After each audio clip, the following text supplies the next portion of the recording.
सबको जीवन जी It's always a pleasure and honor, as I have said before, always to stand behind this pulpit and to share the word of God before in front of the church. ये मेरा सौभाग्य है जो मैं बार-बार बोलता हूँ कि मुझे यहाँ इस पुलपिट के पीछे खड़े होने का ये मौका मिला और आप लोगों के सामने प्रभु का वचन बांटने के लिए प्रभु ने मुझे चुना है। And I'm happy to see all of you here in this church today, this special meeting, prayer meeting. मेरे को बहुत प्रसन्नता है कि आप लोग यहाँ इस विशेष प्रार्थना सभा में यहाँ आज उपस्थित हैं।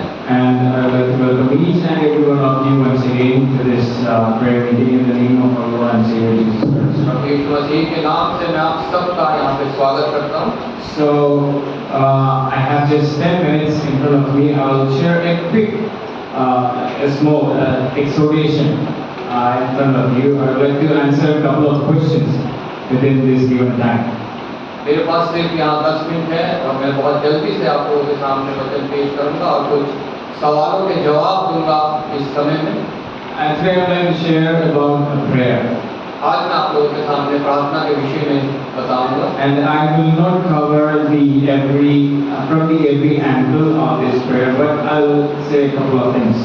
मैं सभी बातें प्रार्थना के विषय में नहीं बताऊंगा, लेकिन फिर भी मैं कुछ बातें आप लोगों को समझाऊंगा। I would like to turn your attention to the book of James, chapter 5, verse 16. मैं याकूब की पुस्तक उसका 5 verse 16. 5वां अध्याय और उसकी 16वीं आयत के ऊपर आपका ध्यान दिलाना चाहूँगा। इसको मिल जाए तो पढ़ दीजिए। इसलिए तुम आपस में एक दूसरे के सामने अपने अपने पापों को मान लो और एक दूसरे के लिए प्रार्थना करो, जिससे चंगे हो जाओ। धर्मी जन की प्रार्थना के प्रभाव से बहुत कुछ हो सकता है। So my first question or my first point is how we must pray.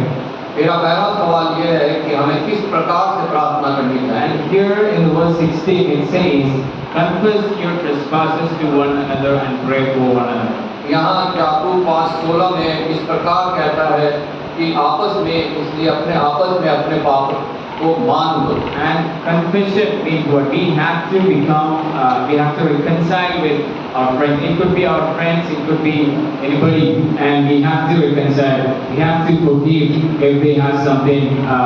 We have to love. We have to reconcile with each other. स्वीकार करना एक ऐसी बात है जिससे हमारे दोस्त या हमारे परिवार के कुछ सदस्य या किसी से भी हमारा दोबारा मेल मिलाप हो जाता है और प्रेम हमारा बढ़ने लगता है। And confession to one another means before you come to God, before you come to worship God, before you come to pray in prayer, we must confess our sins. It means we have to reconcile with our friends, we have to reconcile with our brothers and sisters in our life.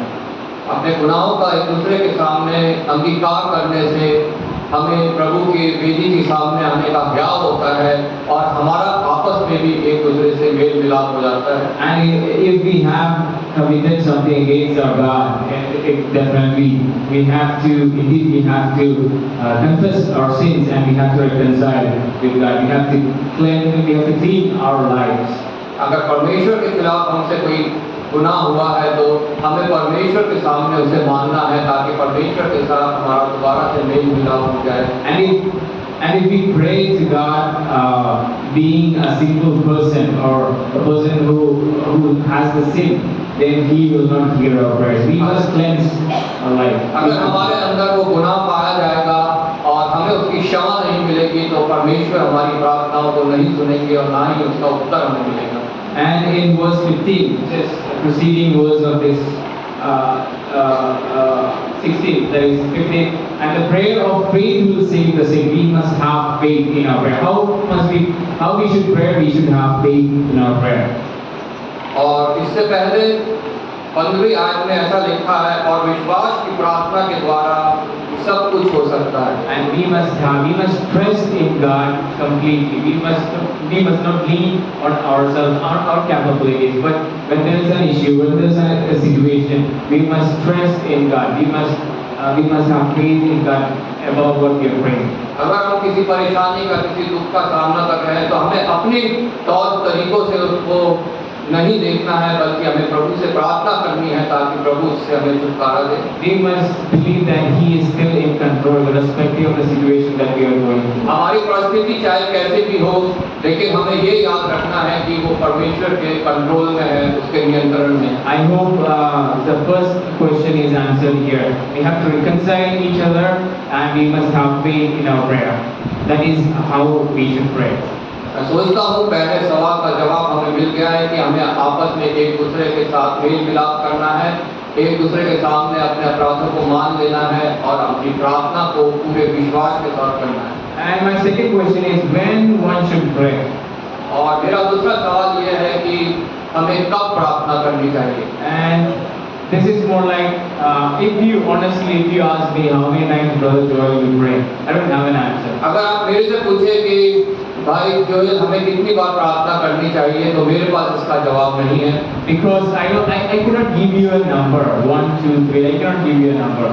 क्योंकि मैं आपको गिनती नहीं बता सकता कि एक बार, दो बार, तीन बार। It is more like how many, that question is more like how many times you breathe a day.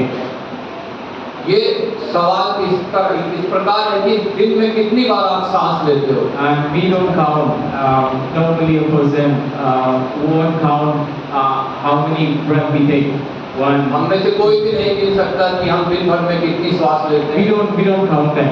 Just like that, we should not have a precise number 3 times a day pray. जैसे हम उसको नहीं गिन सकते, वैसे ही हमारे पास कोई इतना गिनती नहीं है कि हमें इतनी बार प्रार्थना करनी है। When I wake up, I pray. Before I have breakfast, lunch, dinner, I pray. Before I come to office, I pray. After going back, I pray. Before I go to bed, I pray. So I don't know exactly in the best, outside the best.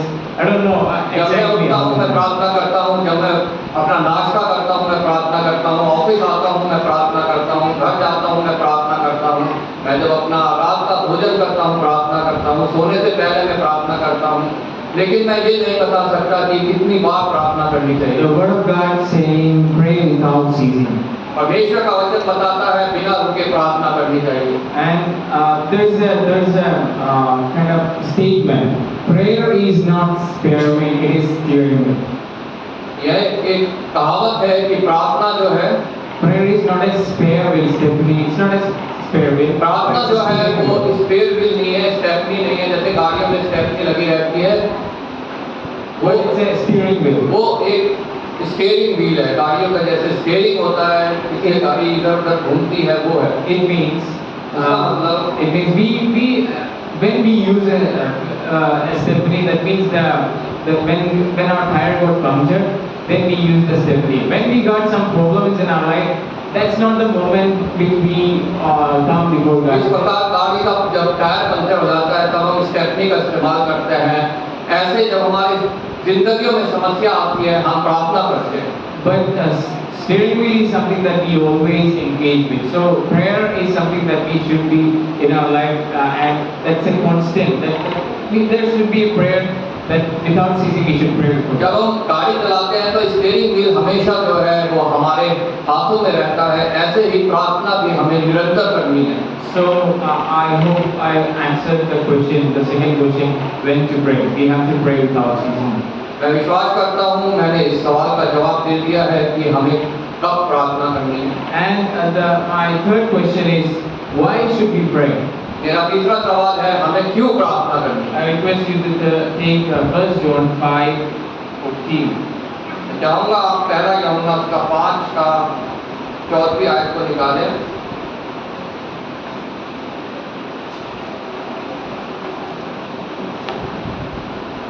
और हमें उसके सामने जो दिया होता है वो ये है कि यदि हम उसकी इच्छा के अनुसार कुछ मांगते हैं तो वो हमारी सुनता है। So it is written, now this is a confidence that we have in Him, that if we ask anything according to His will, He hears us. ये हमारे अंदर विश्वास होना चाहिए कि जब भी हम प्रार्थना करें उस अपनी इच्छा के अनुसार वो हमारी प्रार्थना को सुनेगा और उसका भी उत्तर देगा। Why we should pray? Because He is the God who hears us. हमें क्यों प्रार्थना करनी है? क्योंकि वो हमारा परमेश्वर है जो हमें सुनता है। And provided, as I said before, we should confess our sins. And if we do not confess our sins, if we do not reconcile with people and with God, then definitely He's not going to hear our prayers. But if we reconcile, definitely He's a God who hears our prayers. जैसा मैंने पहले कहा, अगर हम अपने गुनाहों का अंगीकार नहीं करते हैं और लोगों से और परमेश्वर के साथ हमारा मेल मिलाप नहीं होता है, तो वो हमारी प्रार्थनाओं को नहीं सुनेगा। लेकिन अगर हम अपने गुनाहों को मान लेंगे, उनकी क्षमा पाके पवित्र हो जाएंगे, तो वो हमारी प्रार्थनाओं को सुन के उनका उत्तर देगा। One of my Sunday school students, he asked me a question in a class. एक मेरे संडे स्कूल के बच्चे ने क्लास में मुझसे एक सवाल पूछा। I always encourage my students here and as well as missionaries during missionary training program. I always encourage them to ask questions. So that's the time to evaluate myself. मैं हमेशा जो है संडे स्कूल में और missionary training में कहता हूँ कि आप मुझसे सवाल पूछे, इस प्रकार से मुझे भी जो है साथ मिलता है और मैं भी जो है अपने आप को जान सकता हूँ। Because if I cannot answer that question, that means there is still always there is space for improvement. But I believe that I need to read more, learn more. So I always encourage them. अगर मैं सवाल का जवाब नहीं दे पाता हूँ, तो इसका मतलब अभी भी मुझे और पढ़ने की जरूरत है और जानने की जरूरत है। ये हमेशा है कि हम जिंदगी भर सीखते रहते हैं, लेकिन फिर भी मैं उनसे कहता हूँ, आप सवाल पूछो ताकि मैं और अपने आप को प्रभु के लिए तैयार कर सकूँ। So this was his question. In Satanic worship groups, these people who's going there, they pray for something. For example, they pray for God, they pray for bungalow, they pray for house, and these things are provided instantly. Why then that is not happening in the church? That was the question. सवाल ये था कि कोई इंसान car मांगता है, बंगला मांगता है, तो वो उन्हें तुरंत क्यों नहीं मिलता है? यह सवाल उसने मुझसे किया। लेकिन the satanic worship group, they are getting it quickly, but why it is not getting here in the church जबकि quickly? तो शैतान के साथ जब चल रहे हैं उन्हें वो तुरंत मिल जाता है, लेकिन जब वो चर्च में परमेश्वर के साथ चल रहे हैं तो वो जब प्रार्थना करते हैं तो उन्हें क्यों नहीं मिलता? And this was my answer. और ये मेरा जवाब था। Our Father is a loving Father, हमारा पिता जो है वो प्रेमी पिता है, and we don't give our children everything that they ask us, हम भी अपने बच्चों को जो मांगते हैं वो सब चीजें नहीं देते हैं, and we exactly know what our children need at this particular time. और हमें पता है कि किस समय पे किस वस्तु की आवश्यकता हमारे बच्चों को है। And if we are praying to God and if it is not provided instantly, that doesn't mean He doesn't love us. अगर हम प्रार्थना में कुछ मांगते हैं और वो तुरंत हमें नहीं मिलता है, इसका मतलब ये नहीं है कि हमारा पिता हमसे प्रेम नहीं करता है। That means that we don't need that particular thing at this particular time. इसका मतलब यह है कि वो वस्तु हमारे को उसकी जरूरत इस समय नहीं है। And but on the other hand, Satan is someone who doesn't love, doesn't care his own people. और दूसरी तरफ शैतान है जो आप लोगों से प्रेम नहीं करता है, वो आप लोगों की चिंता नहीं करता है। So he give them whatever they want instantly. और इसलिए वो तुरंत वो चीजें उन्हें दे देता है जो उनके नुकसान की भी हो जाए। I give an example. For example, a bike. Somebody prayed to God for a bike and it was not given. मैं एक उदाहरण देता हूँ कि किसी ने प्रार्थना की एक मोटरसाइकिल के लिए और उसको वो नहीं मिली। And somebody went and prayed in this satanic group, prayed to Satan, give me a bike, and it was given instantly. और किसी ने जाके शैतान के साथ पास जाके मांगा और वो उसने बाइक जो है उसको तुरंत दे दी। And next day he got an accident and he died. और अगले दिन उसका एक्सीडेंट हो गया और वो मर गया। So our Father knows exactly what we need at this time. हमारा पिता हमें हमारे लिए जानता है कि हमें इस समय किस वस्तु की आवश्यकता है। Our Father is one who hears our prayers. हमारा पिता एक ऐसा पिता है जो हमारी प्रार्थनाओं को सुनता है। I would like to conclude my words here. मैं यहाँ पे समाप्त करना चाहूँगा। How we must pray? We must confess our sins to God, and we must forgive, reconcile with our friends and our brothers and sisters, and we must pray to God. हमें किस प्रकार से प्रार्थना करनी है? हमें प्रभु के सामने अपने गुनाहों का अंगीकार करना है, अपने लोगों के सामने अपने पापों का अंगीकार करना है और उनके साथ मेल मिलाप करना है। And when to pray, we have to pray without ceasing. और कब प्रार्थना करनी है, हमें बिना रुके जो है वो प्रार्थना में निरंतर लगे रहना है। And why we should pray? Because He's a Father who listens to our prayers and hears our prayers and answers our prayers. हमें क्यों प्रार्थना करनी है? क्योंकि वो हमारा पिता है, हमारी सुनता है, हमेशा हमारे सुनता है और हमारी प्रार्थनाओं का उत्तर देता है अपने समय के अनुसार। May God bless each one of us through these verses. परमेश्वर आप सबको इस वचनों के द्वारा आशीषित Thank करें। you, Ashwini, for translating. Thank you, Ashwini, for translation.